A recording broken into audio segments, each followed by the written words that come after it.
सतगुरु रूपी प्यारे साध संगत जी, प्यार और सत्कार से कहना, धन निरंकार जी। तेरी रहमतों में अपनी औकात को न भूलें, दिन के उजाले पाकर हम रात को न भूलें। सतगुरु निरंकार दातार निरंकारी राजपिता जी, साध संगत माँ का दासी हर पल शुक्राना करती है। संपूर्ण हरदेव बानी में भी सतगुरु बाबा हरदेव सिंह जी महाराज इस शब्द द्वारा हमें समझाते हैं, शुक्र किए जा तू मालिक का, शुक्राना ही भक्ति है, गिले शिकवे अपने लब पर ना लाना ही भक्ति है। हम हर पल शुक्राना ही करते चले जाएं सतगुरु निरंकार दातार का, जो हमें हर पल अध्यात्म की शिक्षा दे रहे हैं। कहते हैं जो आध्यात्मिकता है, जो स्पिरिचुअलिटी है, ये प्राणी मात्र से निस्वार्थ प्रेम करने की कला सिखाती है। संसार का प्रेम स्वार्थी है, निराकार का प्रेम निस्वार्थ होता है। कहते हैं कि एक बार बादशाह इब्राहिम फकीर बन गए। उन्होंने बलक की राजगद्दी छोड़ दी। लोग उन्हें हजरत इब्राहिम कहकर पुकारने लगे। एक दिन हजरत नदी के किनारे पर बैठकर कुछ सिल रहे थे। कुछ लोग आए और कहने लगे, हजरत आपने राज छोड़कर फकीरी क्यों ले ली? हजरत मुस्कुराए, सुई में पानी फेंक दी और पानी की तरफ मुड़कर कहने लगे, प्यारी मछलियों, देखो मेरी सुई पानी में गिर गई है, उसे लाकर मुझे दो। कुछ पलों में अनगिनत मछलियों के मुंह पानी से बाहर निकल आए। हर एक के मुंह में एक एक सुई थी। यह देखकर सब लोग हैरान हो गए। फिर हजरत ने मछलियों से कहा, इतनी सुइयों का मैं क्या करूंगा, मुझे तो बस मेरी सुई ला कर दे दो। इतना सुनते ही एक बहुत ही सुंदर मछली ने डुबकी लगाई और हजरत की सुई लाकर उन्हें दे दी। लोग यह देखकर हैरान थे। लोगों की तरफ देखकर हजरत ने कहा, ये मजे हैं फकीरी के, भला मछलियों का मेरे से क्या स्वार्थ है, लेकिन फिर भी हम में सुंदर दोस्ती है। बादशाही में केवल स्वार्थ ही दम भरते हैं, फकीरी निस्वार्थ प्रेम को जन्म देती है। बादशाही से फकीरी अच्छी है। यह फार्मूला तो अध्यात्म से ही समझ में आ सकता है। जो भक्ति के रास्ते पर चल पड़ता है वही समझ सकता है ये अध्यात्म का रास्ता। अध्यात्म का अर्थ यही है कि जिसको जानने के बाद जानने के लिए कुछ बाकी ना रह जाए, जिसको पाने के बाद फिर पाने के लिए कुछ ना बचे, जिसकी इच्छा के बाद सब इच्छाएं शांत हो जाएं। इसी तरह पहुंचने योग्य भी वो जगह है जिसके बाद पहुंचने की कोई जगह न रह जाए, अर्थात जीव रूपी बूंद का परमात्मा रूपी महासागर से मिलना ही इसका वास्तविक लक्ष्य है। जैसे नदी के दोनों किनारों का महत्व अपनी जगह है, परंतु उससे अधिक महत्व उस पानी का है जो दोनों किनारों के बीच बह रहा है। देखना यह है कि वो पानी कैसा है, मैला, कुचैला, गंदा व दूषित है या फिर निर्मल, निरोल, स्वच्छ व साफ सुथरा है। पानी के इस रूपांतर की प्रक्रिया में आवश्यक प्रयासों को अपनाने का नाम ही अध्यात्म है। कण कण में जो व्यापक है उसे भगवान कहते हैं। जीवन में यदि प्रकट हो जाए तो उसे ब्रह्म ज्ञान कहते हैं। अर्थात अध्यात्म का मर्म है परमात्मा, इसका धर्म है इसे अपने जीवन में धारण करना। रब नू हाजिर नाजिर तकना इस तो बड़ा धर्म नहीं, परम पिता परमात्मा को पाना ही सबसे बड़ा धर्म है। और सात जनों की सेवा बाजो चंगा कोई कर्म नहीं, संतों महापुरुषों की सेवा से बड़ा कोई भी कर्म नहीं है। शहंशाह जी संपूर्ण अवतार बाणी के इस शब्द द्वारा हमें समझा रहे हैं कि रब नू हाजर नाजर तकना इस तो वड्डा धर्म नहीं। साध जना दी सेवा बाजो चंगा कोई कर्म नहीं। इस तरह हमें समझाया जा रहा है। इसका धर्म है इसे अपने जीवन में धारण करना।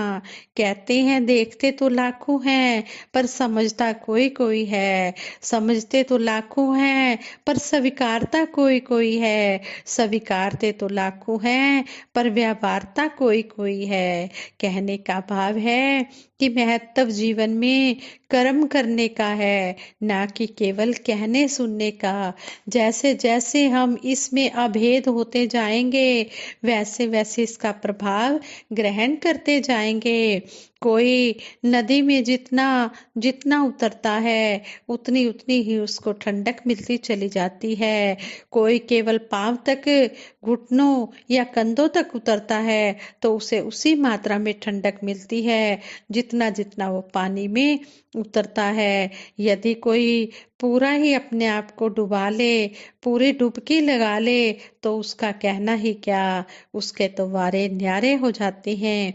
ठीक ऐसे ही अध्यात्म भी एक दरिया है जो जितना जितना इसे समझ पाता है उतना उतना पूर्णता का एहसास उसे मिलता चला जाता है। कुछ पाने के लिए कुछ खोना पड़ता है। निरंकार अर्थात अध्यात्म को समझने के लिए अहंकार को खोना पड़ता है। इस ज्ञान के सरोवर में डूब जाना पड़ता है। केवल किनारे पर बैठे रहने से कुछ भी अचीव नहीं होता, कुछ भी हासिल नहीं होता, कुछ भी प्राप्त नहीं होता। जिन्होंने अध्यात्म के मर्म को जितना जितना समझना है ये उन पर डिपेंड है। पर जो समझे हैं उनका कहना है कि गोता मारा सिंधु में मोती लाया पैठ। वो क्या मोती लाएंगे जो रहे किनारे बैठ। जो किनारे पे बैठे रहे वो मोती क्या लाएंगे। मोती तो वही चुनकर लाएंगे जो डुबकी लगाई है, जिन्होंने पूरी तरह से सतगुरु के कहे अनुसार कर्म किया है। कर्म करने से ही बात बनती है। जो मन वचन कर्म से सतगुरु का हो जाता है उसके तो फिर वारे ही न्यारे हो जाते हैं। फिर उसे किसी प्रकार की भी कमी नहीं रहती है।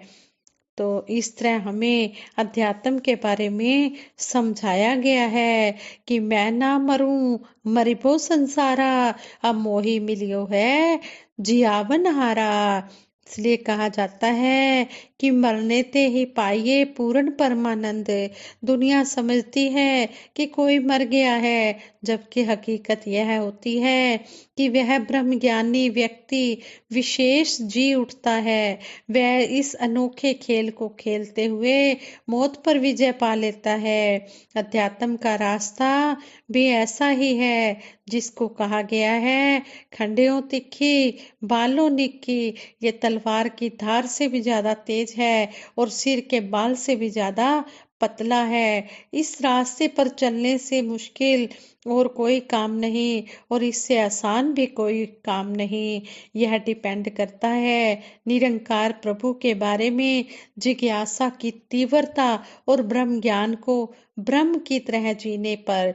इसीलिए अध्यात्म पढ़ने लिखने और गहरे अध्ययन से आनंद नहीं बख्शता है बल्कि इसमें स्वयं आनंदमय हो जाना पड़ता है।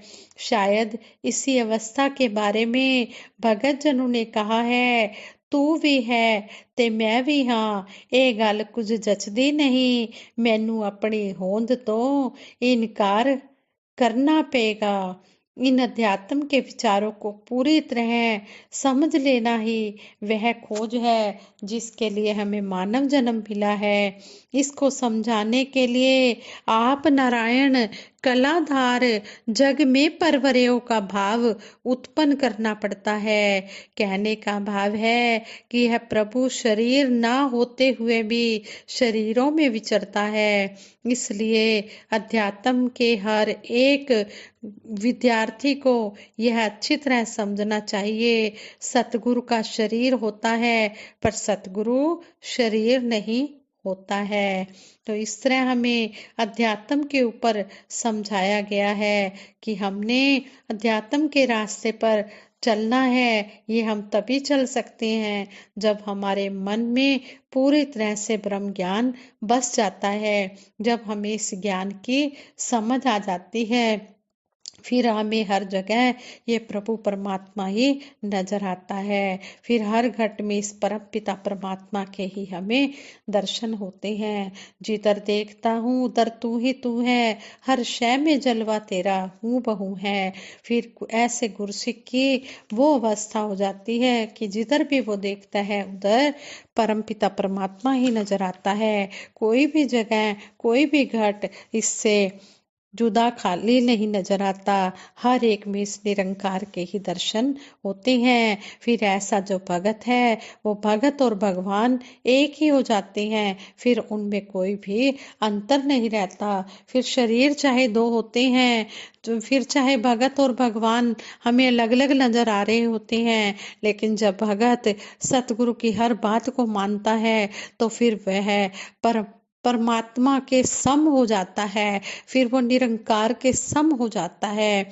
तो ऐसे भगत को हर कोई प्रणाम करता है। ऐसा भगत दुनिया में भी पूजा जाता है और उसका जो परलोक है वो भी संवर जाता है, वहां पर भी उसकी जय जयकार होती है। फिर वो मोक्ष का हकदार बन जाता है। आओ दातार के चरणों में हम अपने लिए भी यही अरदास करें, हे सच्चे पातशाह, जिस तरह भी आप जी हमें समझा रहे हो हम उसी तरह आप जी के चरणों से जुड़े रहें। तन मन धन तीना तो ऊंची ओ सेवा कहलांदी है, जो होवे निष्काम निरचित ते सतगुर नु भांदिए। देश काल ते समय मुताबिक सतगुर जिवें चलांदा है, हुक्म एदा सिर मत्थे धर के गुरसिख चलदा जांदा है। गुरसिख नू नई इच्छा गुरसिख नू नई इच्छा फल दी, करम सदा निष्काम करे। कहे अवतार एहो जय सिकदा, सतगुर रोशन नाम करे। जब निष्काम निरक्षित भाव से हम तन मन धन से सेवा सिमरन सत्संग करते हैं, हम इसके ऊपर सौंप देते हैं सब कुछ। फिर कहते हैं कि ऐसे गुरसिख को किसी भी चीज की कोई कामना नहीं रहती है। फिर वो हर पल सतगुरु निरंकार का ही गुणगान करता चला जाता है, इसी की चर्चा करता है। फिर ऐसे गुरसिख को समझ आ जाती है कि जो मुझे ये मानव जन्म मिला है ये मुझे परमपिता परमात्मा को पाने के लिए ही मिला है और वो काम मैंने कर लिया है। और जितना जितना मैं इस परमपिता परमात्मा से जुड़ूंगा उतना उतना मुझे जीवन में आनंद मिलता चला जाएगा। ये दुनियावी पदार्थ चाहे जितने भी इंसान इकट्ठे कर ले, इनसे सुख मिलने वाला नहीं है। इनसे तो इच्छाएं जन्म लेती हैं मन में, अगर एक इच्छा पूरी होती है तो दूसरी इच्छा जन्म ले लेती है।